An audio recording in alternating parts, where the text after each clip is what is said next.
Norman Osborn injects the final batch of his updated goblin serum. He has increased the formula's potency to its uppermost limit. If someone decided to weaponize this particular batch, it could kill thousands. He needs it to kill billions. Billions of microscopic nanites Spider-Man has put into his bloodstream. They were designed to block any trace of his serum. With any hope, his newest version will overtax them, shut them down, and allow Norman to transform once again into the Green Goblin. Norman starts his stopwatch and waits. He waits for the shrill voice to pop back in his head, laughing like a lunatic. But there is only silence. He thinks to himself that there has to be some way to fight it. That thought led Norman in many directions, to some of the smartest scientists that money could buy, to one of the most sought-after psychoanalyzers, Dr. Emmett, to even something as unconventional to Norman as the Eastern originated therapies. However, when all those roads led nowhere, he was still led to another place with even more unconventional methods. And this place is not easy to find, for he has been told that not everyone can see it. Norman travels alone through the unforgiving terrain of the Himalayan mountains in search for answers. He arrives at the temple with no name and is greeted by three masters: Master Hawk, Master Ox, and Master Snake. They commend Norman on his arrival. The fact that Norman reached them at all is a testament to his will. The fact that he can see them is a testament to his spirit. And the fact that Norman made the journey in the first place is a testament to his need. At first glance, it appears that Norman has shown up to do no more than repair the distorted features of his face. But that is nothing. Norman could care less about his appearance. What he needs restored is who he is on the inside. His answer is acceptable enough for the masters, and Norman is allowed entrance into the temple. The three lead Norman into a room housing a massive emerald, telling him that before he can begin his journey, he must pass his test. Behold, the Emerald Oracle of Icon.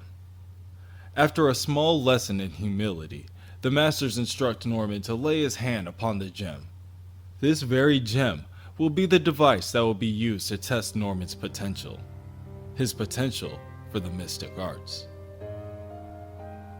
Norman places his hand atop of the emerald, and miraculous green energy erupts and spirals beautifully for all to see. The masters are simply astounded by what they see and tell Norman that this will indeed permit him to move forward. They decide to begin his training immediately. Norman spends days, weeks, months training in an effort to gain mastery over his mind in the mystic arts. During his trials, he comes across a number of stories, tales of other men that he has known and have also come to study here. Baron Mordo, Stephen Strange, Victor Von Doom, amongst others. And now, Norman Osborn will be a name that rivals the three of theirs. He cannot help but notice that his story is similar to each. The masters explain to Norman that stories, fates, and legends, they have a way of following similar patterns. However, Norman's scars, his sickness, the personal demon he must overcome, it is what makes him unique. It is what makes his challenges unlike any other man the masters have ever known. Master Ox informs Norman that every man has a spirit guide, a totem, which links them to this world and the energy around it.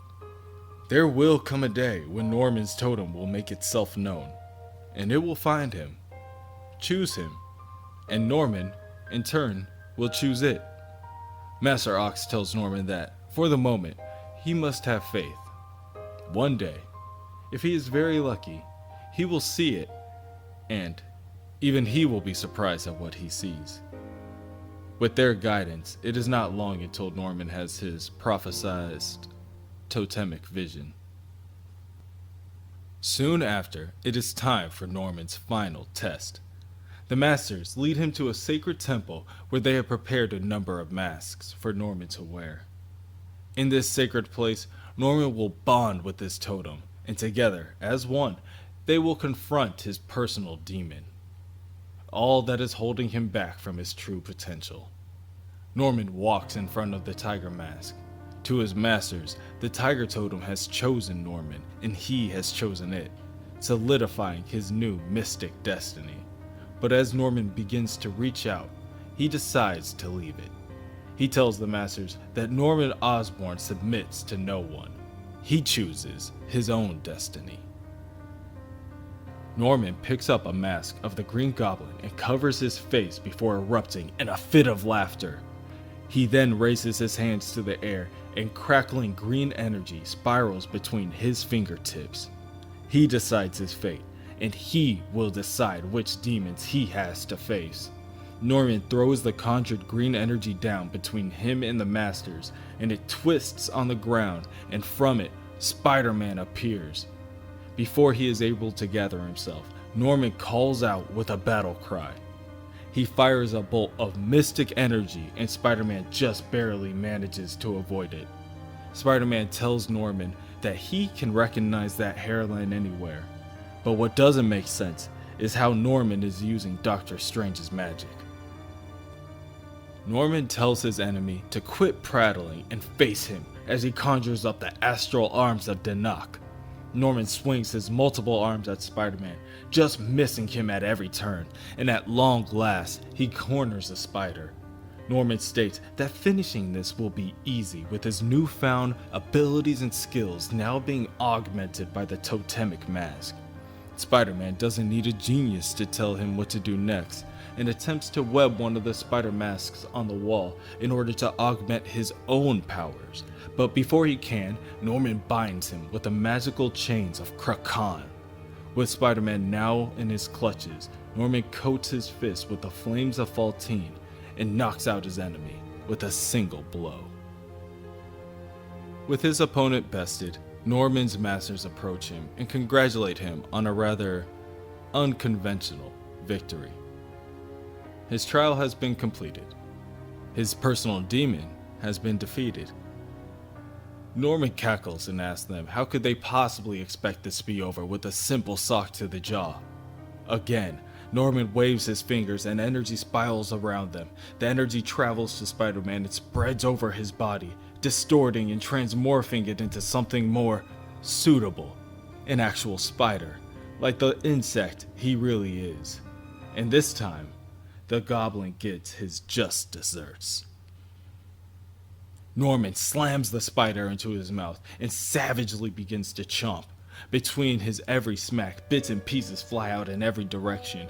Much to the disdain of his masters, Norman erupts in laughter. They are now fully aware that Norman is a monster and he must be stopped.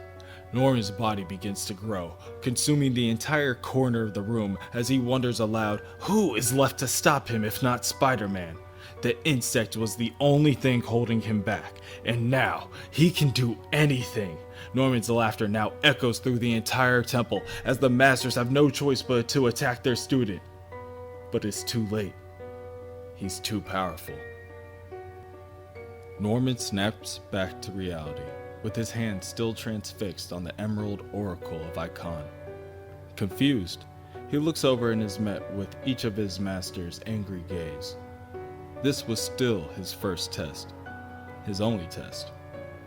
The masters banish Norman from the temple, and as they watch him walk away into the snowy mountains, they warn him that they will be warning the other mystic orders, that these ways are not for him. Norman slowly walks and sullenly looks back at his masters, but when he does, he cannot see a trace of them or the temple. He falls to his knees, thinking about what could have been, what he could have had. It was truly within his grasp. The voice, the laughter, the power. For a moment he had it. But then, Norman is renewed with hope when he is hit with a sudden realization that this only means that there is a way to get the goblin back after all. And if there is one way that is unaccounted for, then there has to be another. Norman raises his fist to the air and cheers. The masters think that they have taken from him, but they have only shown Norman the truth. It is possible. The goblin is still inside, and he won't stop until he finds a way to let it back out.